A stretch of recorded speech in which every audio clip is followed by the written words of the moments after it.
E agora, você acompanha pela Rádio Rio de Janeiro o programa Estudo das Obras de André Luiz. Vamos refletir sobre o livro Nosso Lar. Produção e apresentação, Tereza Cristina e Marco Antônio. Amigos ouvintes da Rádio Rio de Janeiro, a emissora da Fraternidade, mais uma vez aqui com a permissão de Jesus, a fim de darmos continuidade ao estudo da obra Nosso Lar. Que foi ditada pelo Espírito André Luiz e psicografado por Francisco Cândido Xavier. Olá, caros ouvintes da Rádio Rio de Janeiro. Continuamos o nosso estudo do capítulo 26, Novas Perspectivas. No programa passado, a gente viu que o Tobias, o companheiro que o ministro Genésio designou para acompanhar André Luiz às câmaras de retificação, explicou para André Luiz que ali na colônia, nesse ministério, a gente pode ver que os ministérios são como pequenos municípios dentro de Nosso Lar, vamos dizer assim. E ele viu uma quantidade enorme de prédios e o Tobias explicou para ele que ali no Ministério da Regeneração existiam o maior número de fábricas, as grandes fábricas de Nosso Lar. Porque a gente tem visto nos nossos estudos que a colônia Nosso Lar é uma colônia cuja a sociedade, em alguns aspectos, ela parece com a sociedade terrena. Todos os espíritos que lá são albergados ainda precisam de se vestir, de comer, de se alimentar, de fluidos ainda grosseiros. A gente já viu que só o Ministério da União Divina é que prescinde desses fluidos grosseiros. Eles já estão aprendendo a se alimentar apenas pela respiração. Então, a gente conversou que o trabalho, tanto em Nosso Lar quanto aqui na Terra, é muito importante para o nosso desenvolvimento intelecto-moral, porque no trabalho a gente aprende coisas novas, a gente vai desenvolvendo a nossa inteligência, mas vai desenvolvendo também os nossos sentimentos, não é? E que deveriam ser desenvolvidos sentimentos bons e reprimidos os sentimentos negativos que todos nós ainda temos, não é? O trabalho é esse. Então, ele diz que lá em Nosso Lar trabalham mais ou menos, Nosso Lar não, no Ministério de Regeneração trabalham 100 mil criaturas e que o trabalho regenera e ao mesmo tempo ilumina. Olha só o que o Emmanuel fala da questão do trabalho, muito interessante. Só um parágrafo que eu vou ler. O título da mensagem é Felicidade e Trabalho, e está no livro Monte Acima, de Emmanuel, psicografado por Francisco Cândido Xavier. E o último parágrafo da página é assim, olha que interessante. A vida no planeta é assinalada por embates e antagonismos diversos. No entanto, a paz e a alegria se nos farão companheiros em todos os dias da terra. E do mais além, se nos dispusermos a aceitar a existência que nos foi concedida, a amar aos nossos semelhantes e a servir incessantemente. Realizações que demandam unicamente uma só atitude, trabalhar. Então, amar os semelhantes, servir incessantemente, né? Aceitar a existência que nos foi concedida, como ela é, como ela veio concedida para nós, não nos revoltarmos, isso é trabalho. Então, o trabalho, olha que sentido muito bacana que ele dá à questão do trabalho. Não é só trabalho braçal, né? O trabalho do dia a dia ali, não é só esse. Esse trabalho que ele diz aqui é bem difícil também, mas é o trabalho. Essa questão, né, que nós trazemos é um atavismo de outras encarnações, porque o trabalho sempre foi visto, por isso Jesus enfatizar que Deus trabalha sempre, ele também, porque o trabalho, ele era considerado na sociedade aqui da Terra, né, antigamente, como uma coisa muito ruim. Quem trabalhava eram os escravos. Todas as sociedades sempre os tiveram.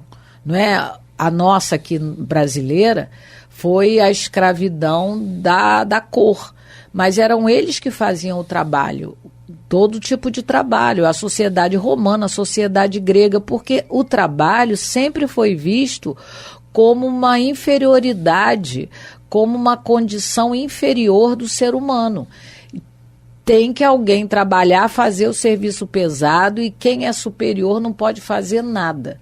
E foi essa grande revolta para acabar com a realeza, né, na terra, quando os reis, né, e as suas famílias dominavam. O povo começou a se indignar, porque eles não faziam nada, não produziam nada, pelo contrário, só sugavam da sociedade, né? Lógico, estamos falando de nós mesmos que já vivenciamos essas experiências. Então, Jesus, ele vem reformular essa questão. Ele vem dizer para a gente que o trabalho não é vergonha, que o trabalho, muito pelo contrário, é uma necessidade. Os espíritos reafirmam isso para a gente. Não é emprego, é trabalho. Nós vemos isso aí, no grande exemplo disso, no cristianismo nascente. O livro Paulo Estevão, também ditado por Emmanuel, na psicografia de Francisco Cândido Xavier, a obra-prima, né, uma obra que todo mundo deve ler. É bem isso explicado no cristianismo nascente, na Casa do Caminho, e logo depois da desencarnação de Jesus na cruz. A Casa do Caminho era onde se reuniam alguns apóstolos na questão do trabalho, da divulgação da boa nova, da nova mensagem, e através do trabalho, o trabalho da divulgação e o trabalho aos assistidos. Por isso, Casa do Caminho, né? A casa que ficava entre Jerusalém e Jope, era o caminho, e aqueles mais necessitados iam parar lá. E aí nós vemos depois também nesse livro a história de Paulo. E o sinônimo de Paulo era trabalho, né? O tempo todo.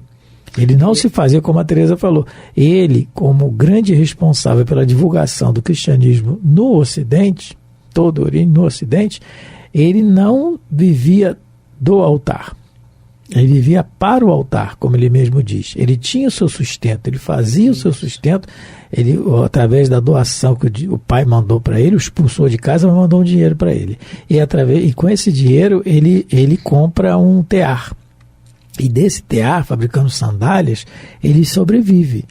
E nunca viveu do altar, de doações do altar. Ele sempre viveu para o altar, viveu do seu sustento. Sim. Então, e o trabalho era o sinônimo daquele homem, era trabalho.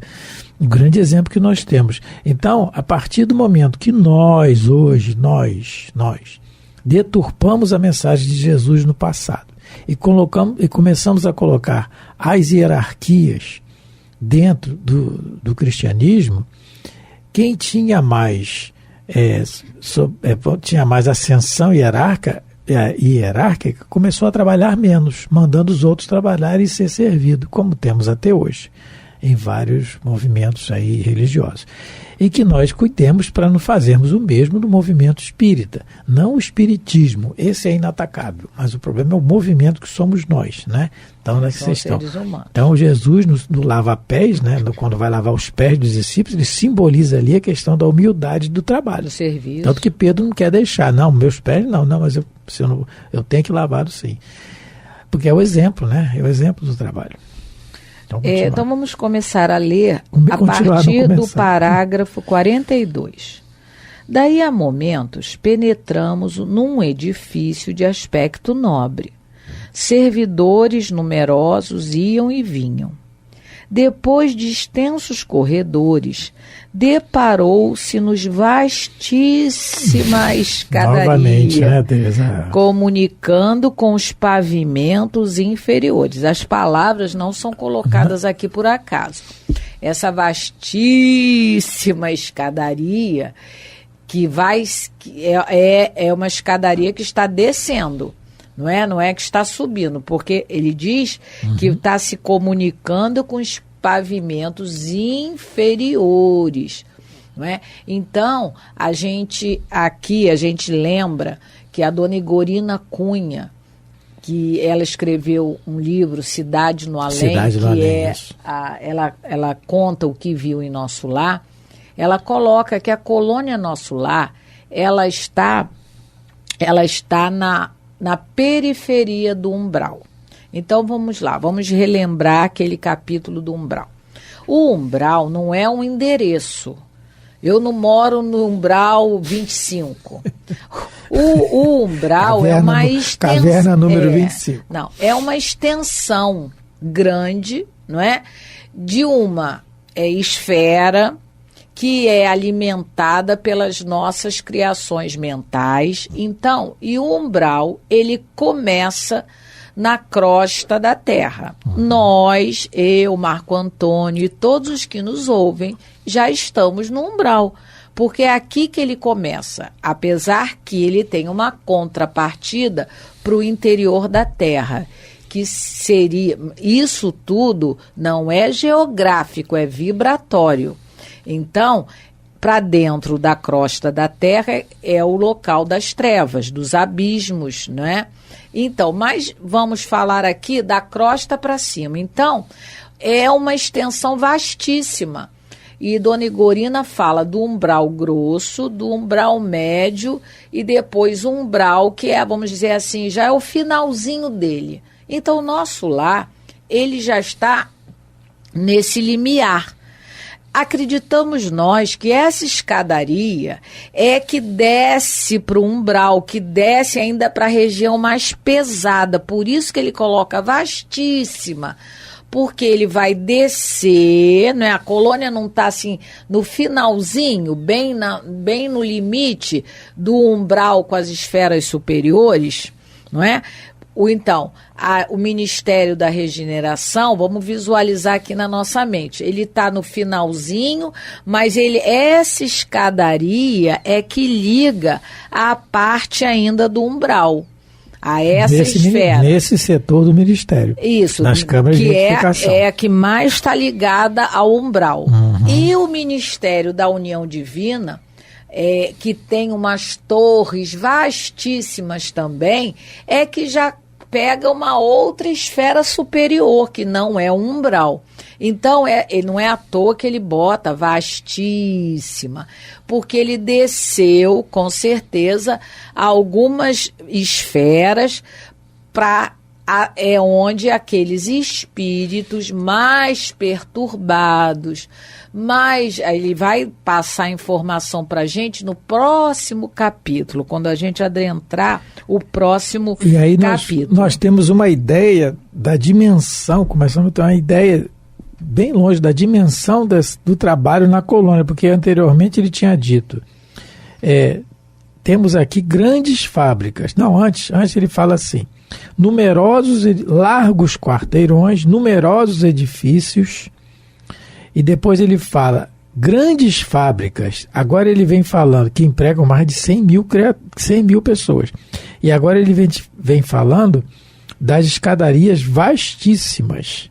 Quer dizer, o que é uma escadaria vastíssima? Você imagina, aqui na Terra, se você imaginar uma escadaria, a Igreja da Penha, lá que todo mundo conhece, 365 degraus, né? Deve ser maior. Eu já contei. Eu já subi algumas vezes aquela escadaria e desci. Então eu já contei.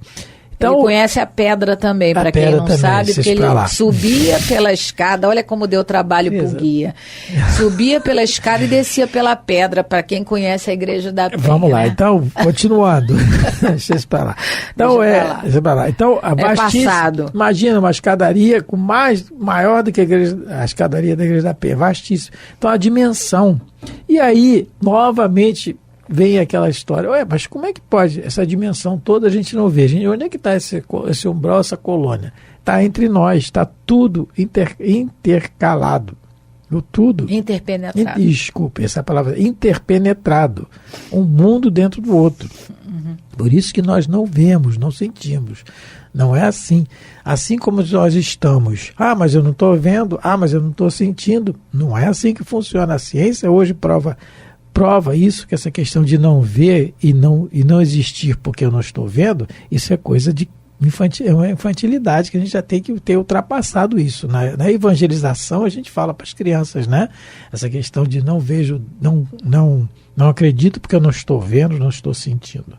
Nós estamos numa esfera, numa casa condensada, com matéria condensada, chamada Terra. Nós demos que ela está girando em torno do seu eixo, em torno do Sol. E nós estamos parados, a gente não sente. Alguém sente? Só quem está com labirintite. Mas não é o caso. Exemplo é uma gota d'água. Se você botar um microscópio numa gota, você vai ver que um mundo... Que mundo é, exatamente. Ali existe ali dentro que então, a gente não vê. Quando Jesus fala, na casa de meu pai há muitas moradas, essa imensidão que ele fala é muito grande. Há muitas moradas, e há muitas moradas mesmo. Então, continuando aqui. Parágrafo 43. Desçamos, disse Tobias em tom grave. Aí, ele já, o Tobias que estava todo sorrisos, ele já, agora, eles vão entrar para um lugar em que o Tobias o André Luiz percebe que mudou um pouco o semblante dele. E notando minha estranheza, ele explicou solícito. As câmaras de retificação estão localizadas nas vizinhanças do umbral. Então, é por isso que a escada é vastíssima. As câmaras estão realmente no umbral. Os necessitados que aí se reúnem não toleram as luzes nem a atmosfera de cima nos primeiros tempos de moradia em nosso lar.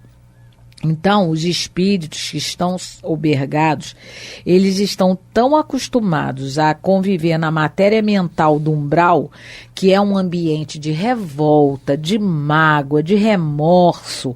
Eles têm pensamentos tóxicos o tempo todo. E aí, eles não toleram a luz, como ele coloca aqui, a luz e nem a atmosfera de cima. Quando eu li isso, eu lembrei de um caso que eu lera no livro Céu e Inferno. O nome é o capítulo 7, Espíritos Endurecidos, porque muitos do umbral estão endurecidos. Lapomerrei, ou Lapomerri, aí eu não sei como se pronuncia. O castigo pela luz. Vocês me permitam ler um pouquinho, para comprovar realmente que os espíritos inferiores, muito endurecidos, eles ainda não toleram a luz. Em uma das sessões da Sociedade de Paris, durante a qual se discutira a perturbação que geralmente acompanha a morte, um espírito a qual ninguém fizera alusão, e muito menos se pretender evocar, manifestou-se espontaneamente. E, conquanto não assinada, ele reconheceu como de um grande criminoso que foi recentemente atingido pela justiça humana. Então, o espírito se manifestou a Kardec e ele vai escrever assim: a luz ofusca-me e penetra, qual flecha aguda, a sutileza do meu ser. Castigaram-me com as trevas do cárcere e acreditavam-me castigar-me ainda com as trevas do túmulo. E ele diz que não quer que deplorem ele. Ele não está pedindo nada e eu vou lutar por mim mesmo. E ele assina, aquele que ontem era um homem. Então esse espírito está dizendo que o que está atormentando no mundo espiritual é uma luz que o penetra. E aí Kardec recebe a orientação de Lamennais e recebe a orientação também de Erasto. E Erasto vai dizer para Kardec por que ele está nessa situação. Eu saberei me libertar dessa odiosa luz. Aí Erasto pega essa frase do Lapomerrei e fala: de fato, essa luz é tanto mais terrível, horrorosa, quanto ela o penetra completamente e lhe devassa os pensamentos mais recônditos. Aí está uma das circunstâncias mais rudes desse castigo espiritual. Então, essa luz, a gente já está vendo que não é uma luz material, não é? É uma luz espiritual que faz a gente enxergar a gente mesmo. Então, o que o Tobias está dizendo para o André Luiz é que esses necessitados, eles não toleram as luzes de cima, porque nosso lar, todos já têm o compromisso de pensar no bem, agir no bem, não é?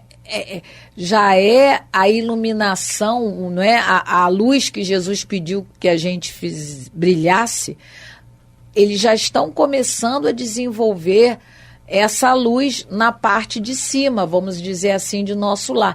Mas lá embaixo, esses espíritos recém-chegados do umbral, eles se incomodam muito com essa luz, como ele coloca aqui, com essa atmosfera de cima. Porque eles, por muito tempo, muitos espíritos, a gente vai ver aqui, que às vezes ficam no umbral séculos. A gente vai ver mais tarde uma senhora que ela ficou quase 40 anos no umbral, 50 anos, algo assim. E essa provavelmente é uma que não vai tolerar a atmosfera de cima. Como Deus é misericordioso, não é?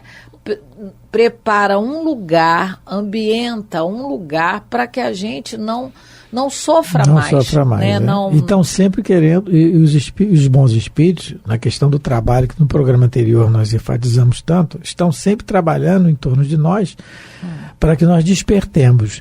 No livro Obreiros da Vida Eterna, no capítulo 6, Dentro da Noite, esse livro, ele trata, também é de André Luiz, da psicografia de Francisco Cândido Xavier, ele trata de um assunto interessante, da Casa Transitória de Fabiano, que é um setor de trabalho e que transita pelas zonas de umbral, sofredores.